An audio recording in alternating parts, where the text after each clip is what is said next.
Hey guys, Off the Mic Sports Network here, another edition of Off the Top Rope. So NXT happened on Tuesday night, and significant storyline fed throughout the show is Stephanie Vaquer, the now double champion. She is the NXT Women's Champion and the Women's North American Champion at the same time. She defended both titles in a span of 2 hours over the entire show, opened and closed the show, which is just an incredible, incredible accomplishment. You don't see men do that.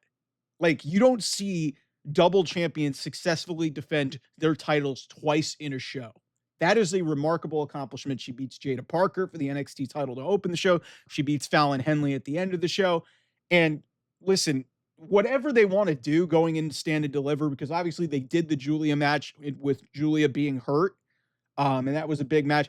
But the point to be made here is what has happened with Stephanie Vaquer is really an amazing, amazing story in, getting a platform, betting on yourself, and then making the jump to another company and them going all full steam, guns blazing all the way and putting all their chips in on you, and it is paying off big time. Stephanie is as over as any woman in the world, and she doesn't even speak that great of English, but she's got the aura about her. The way she carries herself. This is a woman from San Fernando, Chile, who is just wearing the badge and wearing and just carrying the best women's division in all of professional wrestling and lifting it and leading it into the future. It really is a remarkable story. And it just makes you wonder, like, here we are, we're 9 months removed from her big break. Let's think about this for a second. 9 months away, removed from her big break at Forbidden Door last year, in New York, and she faces Mercedes Mone. Not a lot of people knew who she was. I didn't know who she was. And she comes in there, wins over the crowd immediately. The crowd turns instantly on Mercedes. It leads to Mercedes going on this heel turn. She's gotten even more annoying, more power hungry. And everybody was like, oh, Stephanie might be a great addition to WWE. And remember, it was just like a throwaway thing where she's like, hey, she's going to WWE. And I'm like, man, that's a bad look for Tony Khan to basically just have a very intriguing person dominate and really win over the crowd and not sign her. And it was very clear that she, I'm not going to say she had an agenda, but she knew what she was doing. She always wanted to go to WWE. I think she had a try on like 2019 or something like that.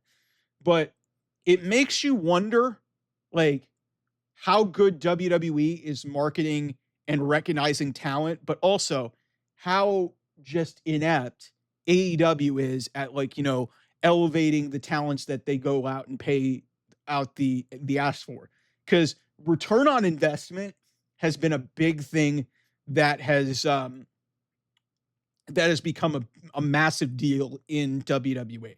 They have, not as heavily invested into a lot of veterans and, like, a lot of people who really are getting up there in age, and they've invested in, like, newer stars and, like, people that are on the rise and getting them early, and or hey, getting somebody in their NIL program, like, an Obafemi, or in case of the women's division, a Tiffany Stratton. And yeah, you can say what you want about this feud with Charlotte Flair, and she's getting, but that's because Tiffany's been in the business 3-4 years.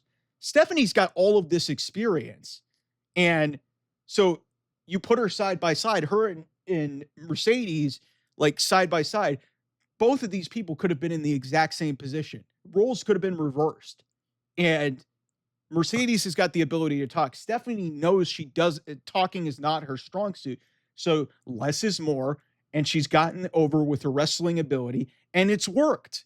And you see the same thing working against, it's the same thing working against AEW and Mercedes Moné, the woman that, beat her in her biggest profile match. Like, never before did I think a loss would be more important in changing the guard of how we view two women. Like, because we had no idea who the fuck Stephanie Vaquer, unless you knew CMLL, unless you knew New Japan. You didn't know who Stephanie Vaquer was 9 months ago.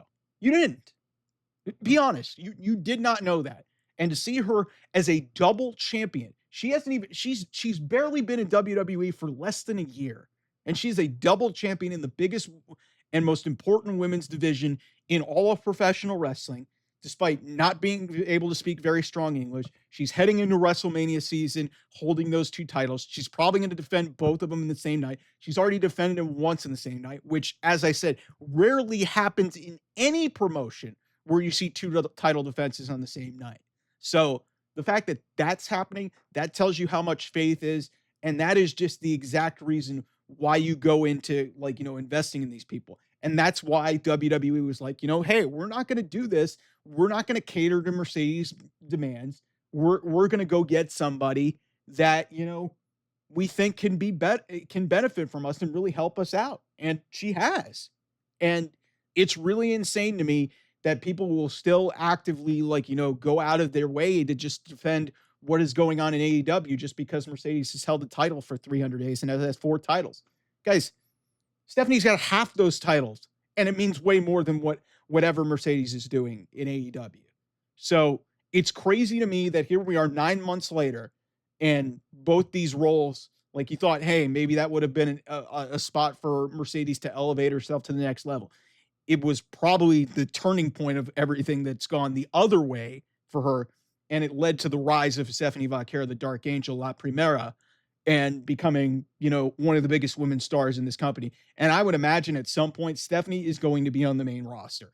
And when she does, the matches that she could have with Rhea Ripley, Liv Morgan, and all these established women, is Charlotte Flair, Bayley, whoever, the matches that she could have on the main roster with these people, with what she's been able to do in NXT, is incredible. So can't wait to see it. It's just a reflection of where we are. It's a reality of the situation. So anyway, thanks so much for watching. I'll see you guys soon.